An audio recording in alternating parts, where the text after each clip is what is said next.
Bonjour. Bonjour à toi. Donc tu es là pour parler de Dead Zone. Effectivement, je suis là pour vous parler un petit peu de Dead Zone. Dead Zone, qu'est-ce que c'est? Dead Zone, c'est un jeu de figurines de chez Mantic qui se veut un croisement entre le jeu d'escarmouche et le jeu de plateau. C'est-à-dire que on va jouer des figurines comme dans un jeu d'escarmouche, on va jouer un système de figurines qui est limité dans le nombre de points. Donc on a un système de construction de faction, de construction d'équipe, d'intervention, comme ils appellent. Et à côté de ça, on va jouer sur un plateau délimité en cube. Alors en cube et pas en cage parce que le jeu se joue en 3 dimensions. C'est-à-dire qu'il y a des échelles, on peut grimper sur plusieurs niveaux, la hauteur donne des bonus ou des malus, donc c'est un jeu qui se veut vraiment tridimensionnel. Et pour le coup, c'est un jeu qui est très récent parce qu'il date de... Il y a eu un Kickstarter en 2013 en Angleterre, il est sorti donc en fin 2013 dans le monde entier, la version française est sortie au mois de décembre dernier. Et pour le coup, c'est un jeu qui est vraiment très prenant et auquel beaucoup de gens sont mis parce qu'il est simple, rapide, dynamique et surtout pas cher. C'est-à-dire pas cher, qu'est-ce que tu entends par là? Eh ben, pas cher, qu'est-ce que j'entends par là? Quand on prend un jeu comme Warhammer, où on va facilement en avoir pour 200 € pour se lancer dans le jeu, sur un jeu comme, sur Dead Zone, l'avantage c'est que la boîte de base, qui est normalement à 85 €, mais est en promotion en ce moment dans toute la France, donc ça c'est un vrai plus, puisqu'elle est à 55. Jusqu'à quand à peu près? Jusqu'à quand? C'est jusqu'à l'épuisement des stocks de l'importateur français. Donc on n'a pas vraiment de date, normalement fin janvier, deuxième quinzaine de février. Donc pas encore de date précise, mais pour le coup c'est une opportunité pour se lancer dans un jeu qui est vraiment bien. Après, même en laissant passer cette occasion-là, la boîte reste à 85, ce qui reste rentable, lui est égard au contenu. C'est-à-dire, est-ce qu'avec le contenu, tu peux faire une vraie partie ou est-ce que c'est juste des trucs de démonstration? Non, bien sûr, le contenu de la boîte de base permet de se lancer directement dans une partie et même dans une petite campagne si on le souhaite. Vu qu'elle contient presque 150 points d'armée pour les humains et 110 à 115 pour ce qui est de la contagion, qui est la deuxième faction pour la boîte de base, et que le jeu se coûte en 70 points. Ah oui, d'accord, effectivement, ça laisse un peu de marge. Exactement. Ça se passe comment après une partie? Alors, faut savoir que les parties de Dead Zone sont des parties qui sont relativement courtes. On est sur 2 heures de jeu généralement. C'est une partie qui s'organise en plusieurs temps. Tout d'abord la mise en place du terrain qui est conçu pour être modulable et pour être mis en place au début de chaque partie. La deuxième phase est celle du choix des missions. Donc pour ça les joueurs choisissent une carte de mission aléatoire dans un paquet qu'ils leur est remis avec leur faction. Et quel genre de mission?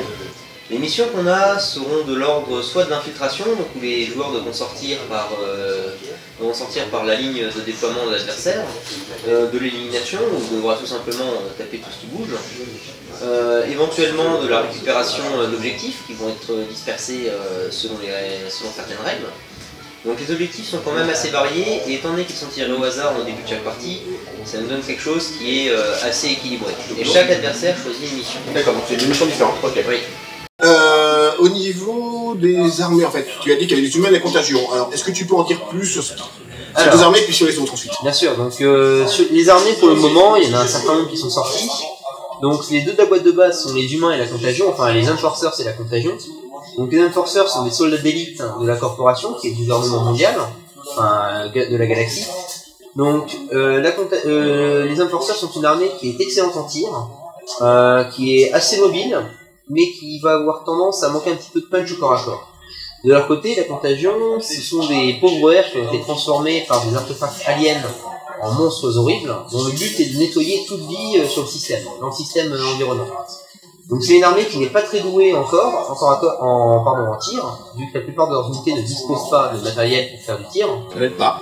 À l'exception de quelques-unes, et les unités qui en disposent souffrent de malus par rapport aux équipes corporatistes. Donc c'est une équipe qui va plutôt avoir tendance à rentrer dans le lard. À côté de ça, on va avoir pour le moment quelques autres factions. On va tout d'abord avoir les Astérianes, qui sont des elfes, que les joueurs de Dread Ball connaissent déjà. Donc ils sont représentés dans le jeu par des ciphers, donc qui sont des androïdes contrôlés à distance. Ça rappelle un petit peu la corporation du commerce dans Star Wars Première Trilogie. Ah ouais, bonne remarque, j'ai pas fait gaffe. Donc ce qui peut lui permettre d'avoir des affrontements droïdes contre clones, enforcers contre Astérian, ce qui peut être assez amusant. Donc c'est une vraie armée de tir, mais par contre elle est très fragile. Ils ne peuvent se prendre qu'un seul point de blessure au lieu de deux. Donc ça fait que c'est une armée qui est un peu plus technique à jouer. On va avoir aussi les Forge Lovers, donc qui sont des nains de l'espace, des joueurs de 40K qui connaissent les squats, sauront de quoi je parle. Ouais, enfin donc, tu comprendras que il n'y a pas que ça, les contagions ressemblent un petit peu aux Navy Killers. Exactement. Et les Enforcers un peu aux Space Marine. Oui, exactement. Mais de toute façon, la remarque qui est souvent faite à propos du capitaine, le forceur, le chef d'unité, c'est que c'est un Terminator avec une cape. Donc, ce qui est parfaitement compréhensible. Mais donc pour le coup, pour ce qui est des Forge Lovers, donc c'est une armée qui va avoir une très bonne armure, qui va être très difficile à tomber pour la plupart de leurs spécialistes, mais qui par contre va coûter très cher, voire énormément cher en nombre de points. Donc là où les humains peinent déjà à aligner 6 figurines en 70 points, les Enforcers, les Forge Lovers vont encore plus avoir du mal à aligner plus de 4 figurines. Effectivement. Donc là il y en a 4, il y avait aussi les orques je crois. Alors à côté on a aussi les Marauders, qui sont une équipe d'orques. Donc tout dans la subtilité, il n'y a pas vraiment besoin de présenter le style de jeu. Non, en général, ils ont l'avantage d'avoir un certain nombre d'armes particulières à leur faction, notamment des armes à équipage. Donc c'est une armée qui est assez sympathique à jouer. Et puis on va avoir surtout la Rébellion. La Rébellion qui est une armée composée de toutes les races et toutes les planètes qui n'adhèrent pas au système corporatiste. Et ce sont des personnes enfin des figurines, qui vont avoir l'avantage de présenter plusieurs profils de races d'aliens. Donc on va pouvoir jouer avec des humains, des terratons, des tortues ninja géantes, qui peuvent se téléporter. On va avoir des aliens qui se déplacent sur leurs pieds. On va vraiment avoir de tout et ça contribue vraiment au charme de la faction. Et c'est une faction qui présente le charme également d'avoir des unités qui coûtent pas très cher et d'autres qui coûtent beaucoup plus cher. Ça permet donc aux joueurs d'adapter plus facilement son équipe au style de jeu de son adversaire. D'accord, alors maintenant j'ai quelques questions sur des aspects placement matériel. Oui. Donc déjà il y a une boîte de base. Il y a des extensions au niveau des règles qui pour l'instant sont juste en VO, c'est ça? C'est ça, donc pour le moment il y a 2 suppléments de règles qui sont sortis, donc Nexus et Contagion si je me souviens bien.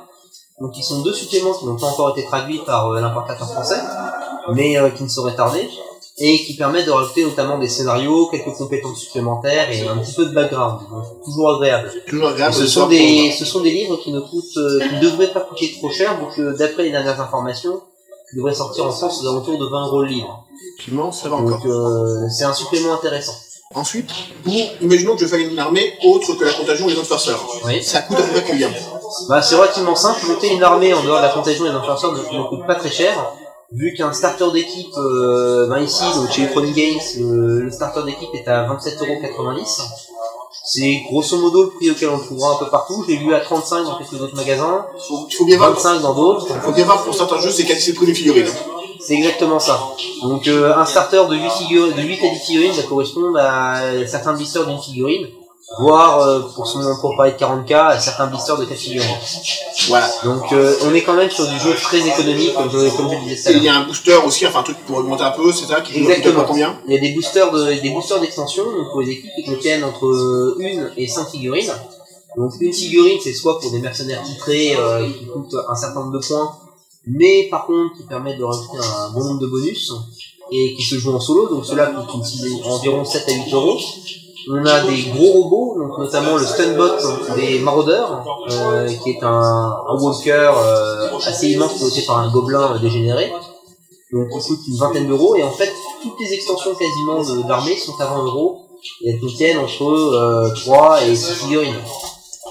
Donc voilà. Donc en gros, si tu avais une conclusion à faire pour ce jeu, enfin, ce jeu, l'avantage en poignant en fait. Pour résumer quoi. En fait, pour moi, ce jeu, c'est vraiment, ça rejoint un peu la définition que je me suis faite des jeux mantiques ces derniers temps. C'est-à-dire que c'est des jeux pour étudiants. C'est bon, c'est pas cher, ça se fait vite et ça prend pas beaucoup de place. Après, l'inconvénient, c'est pour les vrais figurinistes. Il y a un petit problème qui est que les figurines ne sont pas parmi les plus belles de l'univers. Ni Warhammer les 40K reste largement supérieur au-dessus. Mais Dead Zone a son petit charme et un certain nombre de personnes se mettent à apprécier les figurines. Surtout quand on voit le rapport qualité-prix. Là, on est quand même à presque 2 € la figurine, entre 2 et 3 € la figurine par booster. Donc on est clairement pas sur la même chose. Ok, bah merci beaucoup. Mais de rien, et à bientôt.